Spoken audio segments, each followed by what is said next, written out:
సరే, ఈరోజు chapter if clause మొత్తం సెలెక్ట్ చేసి డిలీట్ చేయాలంటే ఏంటి ఆప్షన్ ఏంటి? కంట్రోల్ మైనస్ చేస్తే నువ్వు టోటల్ కాల్ ఏదైతే సెలెక్ట్ చేసాం కంట్రోల్ మైనస్ చేసాం అనుకో ఏమవుతుంది? అవును, నాకు ఇన్సెంటివ్ మారకూడదు, దాంట్లో ఉన్న ఈ సెల్స్ లో ఉన్న డేటా ఒక్కటే డిలీట్ అవ్వాలి. నువ్వు డిలీట్ అయినా కొట్టుకోవచ్చు, క్లియర్ లోకి వెళ్ళి క్లియర్ ఆల్ అయినా కొట్టుకోవచ్చు. క్లియర్ ఆల్ కొడితే నీకు అక్కడ బోర్డర్స్ తో సహా పోతుంది. లేదు ఆల్ట్ హెచ్ క్లియర్ లోకి వెళ్ళి ఈ క్లియర్ ఫార్మాట్స్ కానీ కంటెంట్ క్లియర్ చేసామనుకో కంటెంట్ మాత్రమే క్లియర్ అవుతుంది. ఓకే, ఫార్ములా ఇస్తున్నాను equal to if tab or నువ్వు డైరెక్ట్ గా మాన్యువల్ గా బ్రాకెట్స్ ఓపెన్ కూడా చేసుకోవచ్చు. మీకు రిఫరెన్స్ కావాలంటే కింద లాజికల్ టెస్ట్ అని వస్తుంది కదా, దాని రిఫరెన్స్ పట్టుకొని మీరు ఫార్ములా కంప్లీట్ కూడా చేసుకోవచ్చు.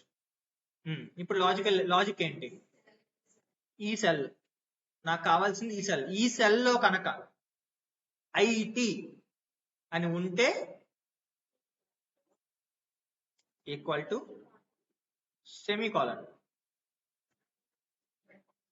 ఎఫాస్ట్ఫియస్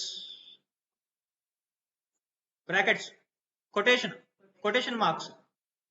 సింపుల్ గా చెప్పాలంటే కొటేషన్ మార్క్. కొటేషన్ దేనికి వాడతాం? సెంటెన్స్ కానీ టెక్స్ట్ కానీ వాడతాం. ఇక్కడ కూడా అంతే, టెక్స్ట్ అయితే కంపల్సరీ కొటేషన్స్ లో పెట్టాలి. ఓకే, ఐటి నువ్వు స్మాల్ ఇవ్వచ్చు, క్యాపిటల్ ఇవ్వచ్చు, ప్రాపర్ లో కూడా ఇవ్వచ్చు. ఓకే, ఐటి అయితే అంటే నీ కండిషన్ క్రైటీరియా కంప్లీట్ అయిపోయింది.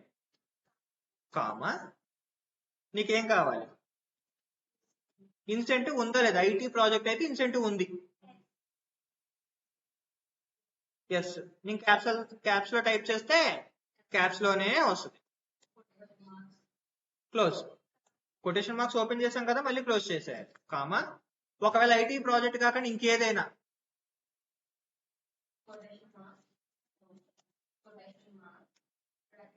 Bracket close. అంటే మనం ఏం చెప్పాము? ఈ సెల్లో కనుక అంటే పక్కన ఉన్న సెల్ లో కనుక ఈ సెల్లో కనుక ఐటీ అనే ప్రాజెక్ట్ ఉంటే ఇన్సెంటివ్ ఎస్. ఐటీ కాకుండా ఇంకే ప్రాజెక్ట్ ఉన్నా కూడా నో. కిందకి రావాలంటే అదే కిందకి అప్లై చేయాలంటే ఫార్ములాని కాపీ చేసి పేస్ట్ చేయొచ్చు, కంట్రోల్ డి అయినా కొట్టచ్చు. కొన్ని లేటెస్ట్ వెర్షన్లు అయితే మ్యాజిక్ ఫిల్, కంట్రోల్ ఈ అన్ని వెర్షన్స్ లో పనిచేయదు కాబట్టి కంట్రోల్ డిఏ గుర్తుపెట్టుకోండి. ఓకే, యూట్యూబ్ లో కంట్రోల్ జీ నొక్కితే వస్తుంది, మీ వెర్షన్ లో పనిచేస్తుందో మీకు తెలియదు, అక్కడ పెట్టి కంట్రోల్ జీ నొక్కుతానే ఉంటారు, అది ఫిల్ అవ్వదు. Clear? Control D, control D. Okay, ఏమైంది?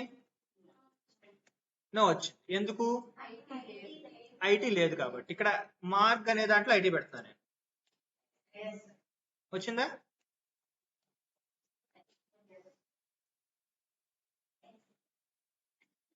ఇక్కడ రియల్ ఎస్టేట్ నో వచ్చింది, మార్క్ కూడా నో వచ్చింది. ఎందుకు వచ్చింది? ఐటీరియా మెయిన్ క్రైటీరియా అని. నీకు ఐటీ ఉంటే ఎస్ అని చెప్పు, లేకపోతే నువ్వు రియల్ ఎస్టేట్ అంటే కనుక రియల్ ఎస్టేట్ కానీ ఐటీ కాకుండా ఇంకేదైనా కూడా నో అని చెప్పు. సో అదేం చేసింది? ఐటీ అయితే ఎస్ అని చెప్పింది, లేదు మిగిలిన ఏదైనా కూడా నో అని చెప్పింది. అలాగే నీ క్రైటీరియా ఐటీ అయితే ఎస్, రియల్ ఎస్టేట్ అయితే నో, మార్క్ ప్రాజెక్ట్ అయితే కనుక పార్షియల్లీ ఇన్సెంటివ్ అని ఇచ్చామనుకో, అంటే అక్కడ ఏ క్రైటీరియాలు వచ్చినాయి? 3 క్రైటీరియాలు వచ్చినాయి. 3 క్రైటీరియాల్లో వస్తే ఎలా చేయాలనేది నెక్స్ట్ టాపిక్ లో చెప్తా. ఓకే, ఇంతవరకు ఇది బేసిక్.